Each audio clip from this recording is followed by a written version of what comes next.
I used to have a whole basket full of trendy fitness gadgets that sat in the corner of my house collecting dust. I thought buying the right gear was the secret to changing my life.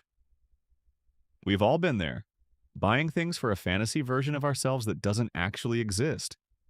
But here is the hard truth.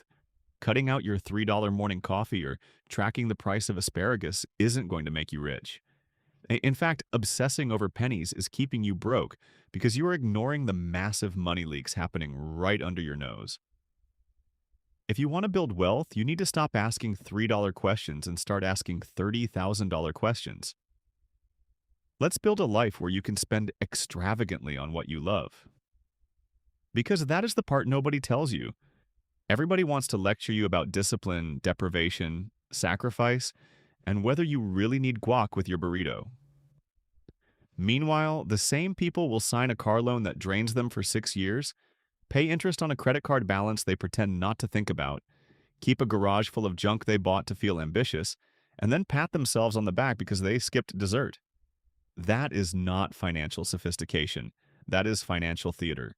And financial theater is one of the most expensive hobbies on the planet. I want to destroy this idea that being good with money means turning into some joyless monk with a spreadsheet that has 80 tabs and a panic attack every time your friend invites you to dinner. That is not a rich life. That is not even a stable life. That is a guilt-based life. And guilt is terrible at building wealth because guilt makes you swing between extremes. One week you are being good, eating leftovers, denying yourself everything, acting like spending $12 is immoral. Then the next week you snap and drop 400 bucks online because, you had a rough week and you deserve it. No, let's say it plainly. If you had a rough week and you go blow money you do not have, especially on a credit card charging a disgusting interest rate, that is not self-care. That is stress spending. That is emotional outsourcing. That is borrowing from your future self so present you can get a tiny dopamine hit and call it healing. And look, I'm not against treating yourself. I'm against lying to yourself. There is a massive difference between I love this, I planned for it, it fits my priorities, and I can afford it, versus my job is annoying, my relationship is messy, I'm overwhelmed, so I'm going to click buy now and pretend this package is therapy. One is conscious spending. The other is chaos with good branding. Conscious spending is the grown-up version of money. It is not about hoarding cash in a cave. It is not about bragging that you haven't bought new jeans since 2014. It is not about turning life into a punishment. Conscious spending means you decide ahead of time what matters deeply to you, not what impresses strangers, not what makes you look productive, not what fits some cute aesthetic online, what actually viscerally, genuinely makes your life better. Those are your money dials. Maybe your money dial is travel. Real travel. Not fake travel where you book a trip for the photos and spend the whole time checking email. I mean, the kind that lights you up, expands your world, gives you stories you remember 10 years later. Maybe it's health. And I mean actual health, not random wellness junk marketed to your insecurity. Maybe it's therapy. Maybe it's a trainer you actually use. Maybe it's meal delivery because without it you order takeout 5 nights a week and feel terrible. Maybe it's convenience. House cleaning, grocery delivery, childcare, a shorter commute, a nicer mattress if you can truly afford it and you've thought it through. Maybe it's generosity. Picking up the check for your parents, sending your friend a care package, funding family experiences, helping someone without secretly resenting it because you planned for it. Maybe it's freedom. Living slightly closer to work. Taking unpaid time off without spiraling. Having enough margin in your budget that you can say no to nonsense. That is what money is for. Money is a tool to build a life you actually want to live. But here's the rule, and this is where people get uncomfortable. If you want to spend extravagantly on the things you love, you must mercilessly cut costs on the things you do not care about. Mercilessly. Not politely, not someday. Not after you manifest abundance. Mercilessly. You do not get to say, travel is my thing, and also keep paying for 5 streaming services, 2 subscription boxes, brand name groceries you don't care about, a luxury car you can barely afford, random impulse shopping, and a giant apartment full of furniture you bought to impress people who do not pay your bills. You don't get every luxury. You get your luxuries. That is the trade. And once you understand that, money gets cleaner, simpler, way less emotional. Because now you're no longer asking, can I spend this? You're asking, is this worth taking money away from the things I truly care about? That question will change your life. Let's talk about where the real leaks are because they are almost never where people tell you to look. First, luxuries disguised as investments. I need everybody to calm down with this word investment because people are out here using it like holy water. Suddenly, every overpriced purchase is an investment. A $2,000 mattress is an investment in your health. A $700 blender is an investment in your wellness. A $50,000 wooden deck is an investment in your home. A luxury skincare fridge is an investment in self-care. Stop. Stop doing that. Words matter. An investment is something that produces a financial return. That's it. If it puts money back in your pocket, increases your earning power in a measurable way, appreciates in value, or produces cash flow, now we can have the investment conversation. But if you buy a premium product because you like it, because it feels good, because it's beautiful, because it makes your home nicer, because it makes your mornings easier, that is called a luxury purchase. And do you know what? Luxury purchases are allowed. You are allowed to buy nice things. But you need to stop laundering luxury through fake virtue. Because when you call every expensive desire an investment, you remove all friction from your spending. You stop evaluating. You stop comparing. You stop admitting what is really happening. You don't say, I want this beautiful thing and I'm choosing it. You say, I had to buy this because health. That little mental trick is costing people thousands. Let me give you the pattern. Somebody says, well, I spend a third of my life sleeping, so of course I need the most premium mattress on earth. Okay, maybe. Or maybe you wanted the fancy mattress because the showroom smelled like eucalyptus, and the salesperson made you feel like your current bed was a war crime. Those are different things. If you can comfortably afford it and it truly matters to you, great. Buy it. But call it what it is, a luxury you chose. Same with the kitchen gadgets. I know people with blenders that cost more than their emergency fund contribution that month. They say it's because they're investing in nutrition, and then the blender gets used 4 times to make a green sludge they hate. Now it lives on the counter like a very expensive shrine to the person they imagined becoming. That's not an investment. That's a fantasy tax. And the home stuff gets even crazier. People will sink absurd amounts into renovations they do not need, then say it's for resale value, even though they have no intention of moving, no data on whether the renovation will pay off, and they picked the option that they personally thought looked luxurious.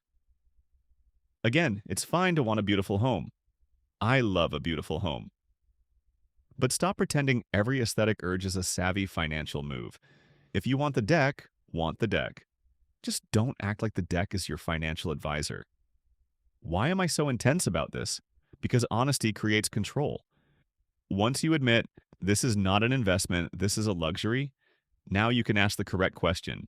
Do I love it enough to prioritize it over other goals? That is how adults spend money. Second leak, aspirational shopping for a fantasy life. This one is brutal because it's so human. You are not stupid for doing this. You are hopeful. You are trying to become someone. That's why it works. Nobody buys the expensive bathtub because they need a bathtub. They buy it because they want to be the kind of person who takes candlelit baths, drinks tea, and has an inner life. Nobody buys the cocktail dress because they urgently require sequins on a Tuesday. They buy it because they imagine a future version of themselves getting invited to elegant rooftop parties and becoming effortlessly social. Nobody buys the 5th productivity planner because the first 4 failed due to paper quality. They buy it because they want to believe this one will finally transform them into the kind of person who wakes up at 5, color codes goals, meal preps on Sundays, and somehow never forgets a dentist appointment again. It is identity shopping. and it is one of the most profitable industries in the world. There's a woman I want you to picture. She has an unused exercise bike in the corner, three unopened language learning apps on auto renew, a closet full of clothes with tags still on them, a meditation cushion, two expensive water bottles, six notebooks, 14 skincare products, and a stomach full of guilt every time she buys a $4 latte. That is modern money anxiety in one person. She is terrified of the tiny visible pleasure and blind to the massive hidden waste. And maybe you're laughing because that person is you. Or maybe it's not you exactly, but it's your cousin with the standing desk treadmill she swore would change everything. Or your friend with the gourmet cookware who still orders delivery every night. Or the guy who bought all the home gym equipment and still hasn't built a workout habit because the problem was never the equipment. The problem was routine, identity, consistency, energy, time, and the uncomfortable reality that buying the gear feels easier than becoming the person. That's why fantasy self-spending is so seductive. It lets you feel progress without doing the hard part. Buying the planner feels like getting organized. Buying the supplements feels like getting healthy. Buying the course feels like getting skilled. Buying the fancy office chair feels like becoming productive. Buying the dress feels like becoming social. Buying the luggage feels like becoming adventurous. But the truth is cruel and liberating. Purchasing the symbol of a life is not the same as living the life. And if you use debt to buy the symbol, you're making it worse. Now you don't even have the fantasy, you have the bill. So here's the question I want you to ask before any purchase tied to self-improvement. Have I already demonstrated this identity in a small, low-cost way? If you think you need premium cookware to become someone who cooks, show me that you can cook 10 simple meals with the cheap stuff first. If you think you need expensive workout gear, show me that you can walk consistently for 30 days. If you think you need another planner, show me you filled out the last one for at least 2 weeks. If you think you need a whole new wardrobe for the social life you want, show me the invitations on your calendar. Because otherwise, you are not buying a tool. You are buying emotional relief. And emotional relief is expensive when it ships in boxes. Third leak, the trap of buying cheap. Now let me turn around and challenge the other extreme, because some people hear this conversation and become bargain bin extremists. They tell themselves they're being smart by always buying the cheapest version. Cheapest shoes, cheapest suitcase, cheapest office chair, cheapest cookware, cheapest anything. And then 6 months later the zipper breaks, the wheel snaps off, the chair ruins their back, the pan warps, and they have to buy the item again. Then maybe a third time. Then eventually they cave and buy the good one anyway. Congratulations! You paid more and got worse experiences the entire time. Cheap can be smart when the thing truly doesn't matter, when you're testing a new hobby, when your budget is tight and you are being intentional, or when the category simply isn't important to you. But cheap becomes expensive when you know you'll use the item constantly, or when the low-quality version predictably fails and forces repeated replacement. This is where people need nuance instead of slogans. A person buys a $20 suitcase. It cracks on the first trip. Then they buy another cheap suitcase. The handle jams. Then they finally buy a durable one. They spent way more than if they had just bought well once. Same with dress shoes, cookware, office furniture, luggage, headphones, winter coats, tools, and all kinds of boring adult gear that nobody wants to think about until it breaks at the worst possible moment. But there's another layer here. The trap of buying cheap often comes from a scarcity identity. You're so focused on the number today that you ignore the total cost over time. That is penny-wise and deeply, painfully pound-foolish. The rich life mindset is not always buy expensive. It's buy the right level of quality for how much I value and use this thing. That is a CEO decision. A penny pincher asks, what's the cheapest?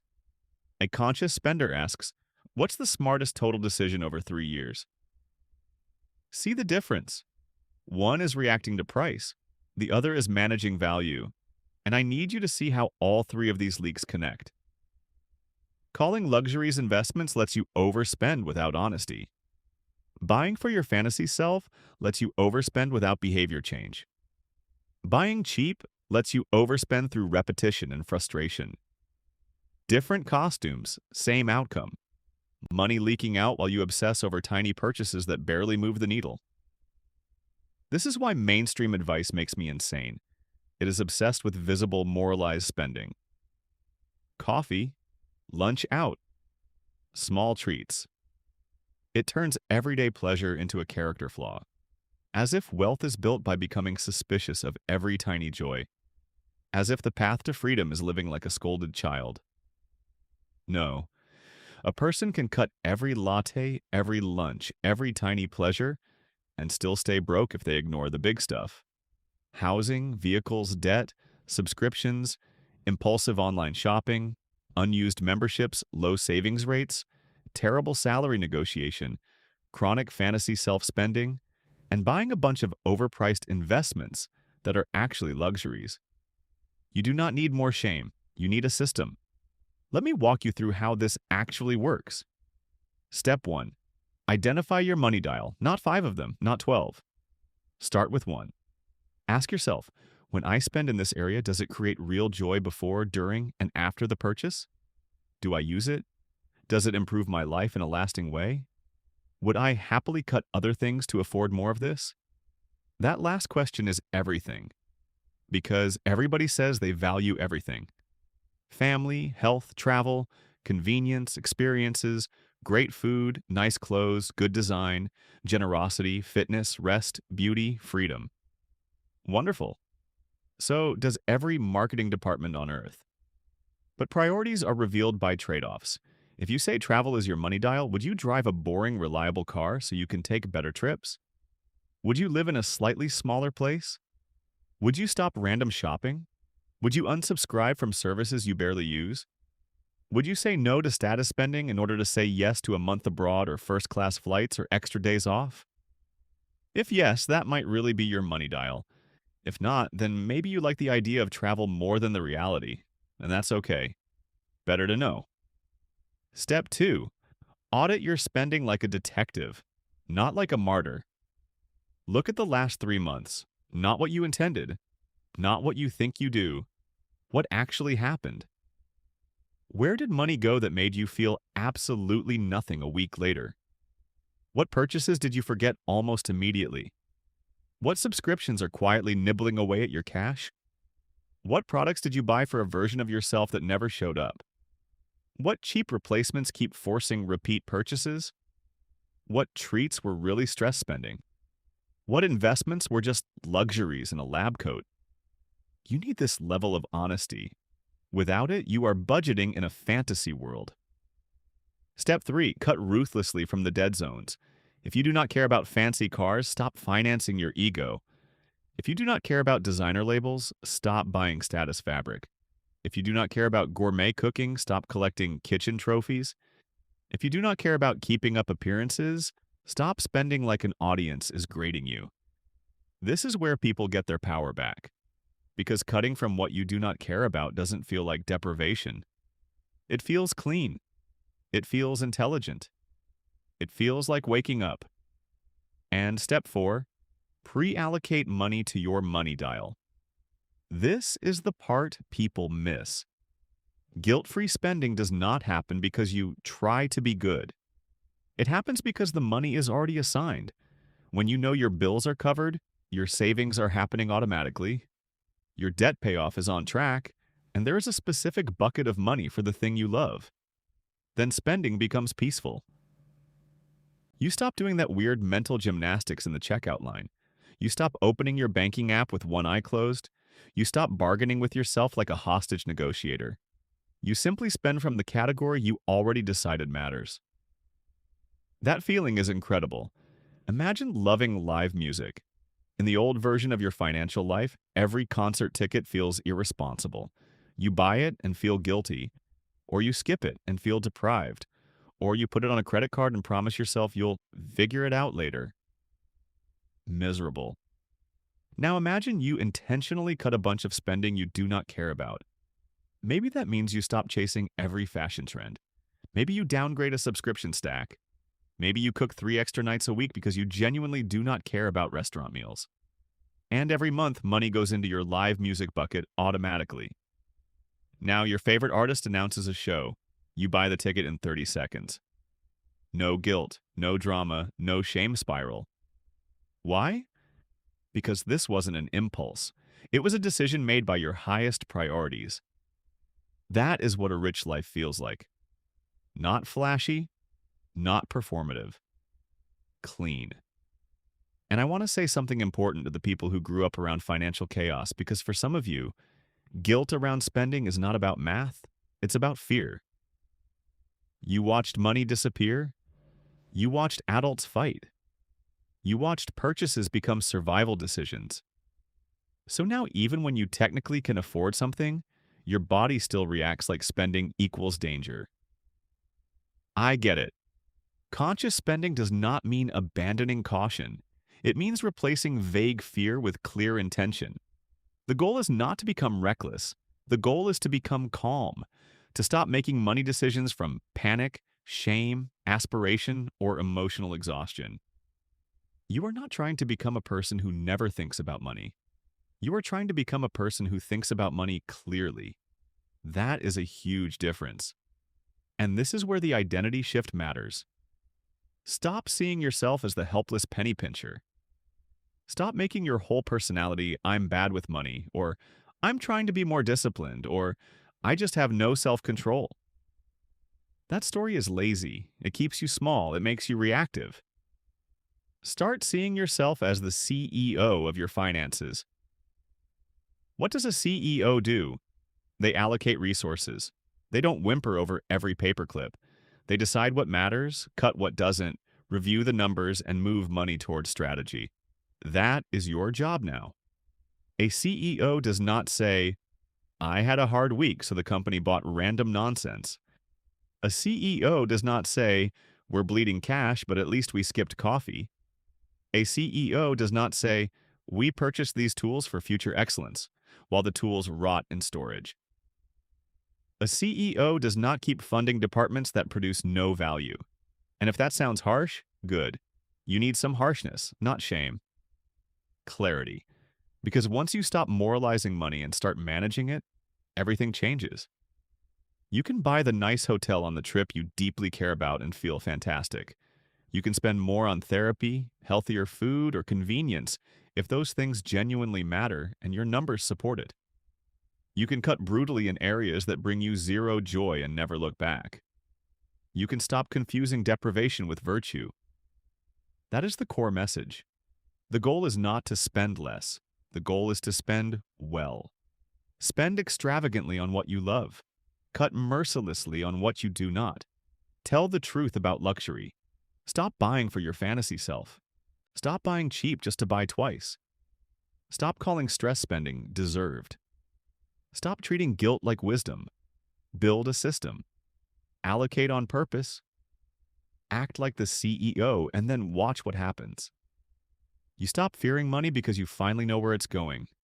You stop resenting budgeting because it stops feeling like punishment. You stop leaking cash into invisible nonsense. You stop performing frugality for other people. You stop buying identities and start building one. That is freedom. Not the fake freedom of buying whatever you want whenever you feel bad. The real freedom of knowing exactly what matters, paying for it proudly and cutting the rest without apology. Take 5 minutes today to write down your number one money dial in the comments below. What is the one thing you would spend $5,000 on right now?